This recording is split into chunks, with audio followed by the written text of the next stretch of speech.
What if I told you there's a book out there with a challenge issued to all of humanity, and not for a year or even a decade, but for over a millennium? Well, today we're digging into a source that makes a pretty fascinating argument about one of the world's most enduring puzzles. Okay, let's just jump right in with the big question our source material wants us to think about. What if a challenge was laid down and for 1,400 years, nobody, not a single king or poet or scholar, could answer it? That's the mystery we're going to try and unpack here.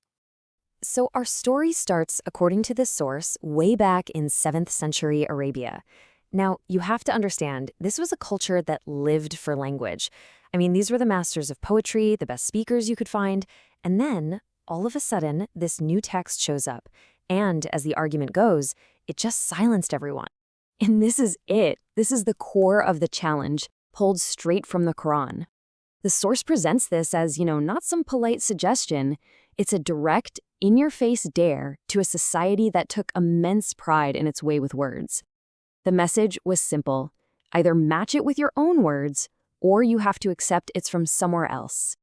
Now, here's where the source says it gets really interesting.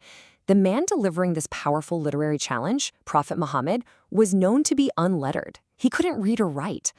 According to this line of argument, that's a huge piece of the puzzle. How could a man with zero literary training challenge the absolute masters of the craft on their home turf? And the challenge didn't just stay the same. The source explains how it was actually made easier over time.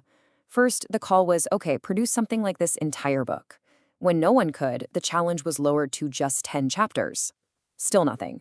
So finally, it was brought all the way down to just a single chapter. And the argument goes, with every step down, the silence from the other side just got louder. So this is the critical turning point, as our source frames it. When the masters of the Arabic language couldn't fight back with words, they reached for their swords instead. This failure to meet the literary challenge is presented as the real reason things turn violent. A pretty major shift. So, if the challenge was impossible to meet, what exactly makes this book so special? The source argues it goes way deeper than just beautiful poetry. The claim is that the Quran's uniqueness is baked into its very structure, right down to a single letter. So let's take a look at this claim, that you can find miracles in just one letter. The source zeroes in on this specific verse from a chapter called Yasin as a perfect example. I mean, on the surface, it seems pretty straightforward, right? It's just a statement about the sun. But the claim is that hidden inside the original Arabic is a whole universe of meaning. And the whole thing hinges on this one tiny letter, lam. In Arabic, it's a preposition, kind of like 2 or 4 in English. But the argument here is that this one character does the work of 3, simultaneously embedding multiple distinct scientific ideas into the sentence. Okay, so this is where it gets pretty wild. The source claims that this single letter, lam, gives the verse 3 meanings all at once. First, that the sun is traveling in a fixed orbit. Second, that it's heading towards a specific final destination, when it eventually burns out. And third, that this very movement is what creates stability for our solar system. The point being made is that these are 3 distinct, modern scientific facts, all packed into one letter from 1,400 years ago. And this idea of linguistic density isn't just about letters. The source makes the same case for entire words. It analyzes a verse about divine punishment and points out this fascinating twist. As you can see here, the claim is that every single word used is a word of lightness. If, a word of doubt. Touch, a light contact. Breeze, the smallest amount. The argument is that this actually makes the punishment sound more terrifying because it implies that even the absolute tiniest fraction of it would be completely devastating. The source uses this idea to pivot to another cool feature it claims the Quran has: deliberate ambiguity.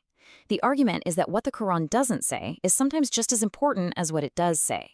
It leaves space for the meaning to apply to anyone, anywhere, at any time. This brings us to the next big piece of the argument. So we've looked at the tiny details, the letters and words.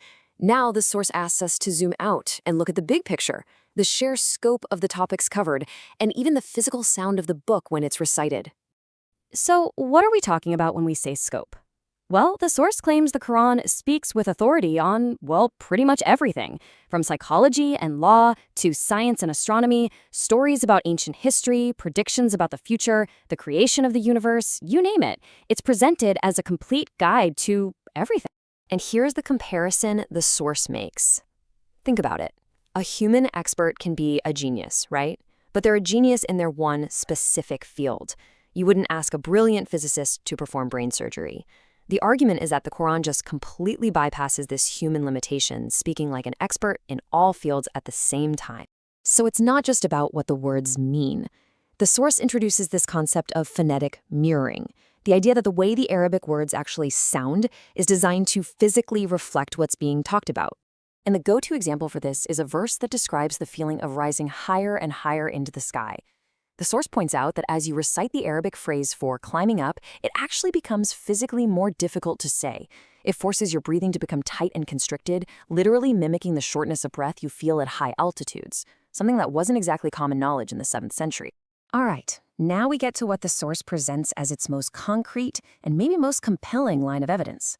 We're talking about verses that it claims contain scientific facts that humanity would only discover centuries later. The source lays out a whole list of these. You can see just a few of them here. It points to verses that it interprets as describing the expansion of the universe, that iron came from space, the specific stages of how a fetus develops, the uniqueness of fingerprints, the list goes on and on. Each one is presented as another piece of evidence of knowledge that just shouldn't have been there at the time. And to really drive this point home, the source draws a stark comparison. It notes that even history's greatest minds, like Aristotle, got a lot of their science wrong. And even Isaac Newton, a titan of physics, believed the universe was static. The claim here is that while the best of human knowledge is constantly being corrected, the Quran made no such scientific errors, and in fact, got things right, like the universe expanding. So, after exploring all of this, the layers of meaning in a single letter, the massive scope, the sound mirroring the meaning, the claims of advanced scientific knowledge, where does that leave us? Well, the source brings us right back to where we started, that original unanswered challenge. 1400. That number is meant to hit with some force. For 1400 years, that challenge to produce even one chapter like it has stood.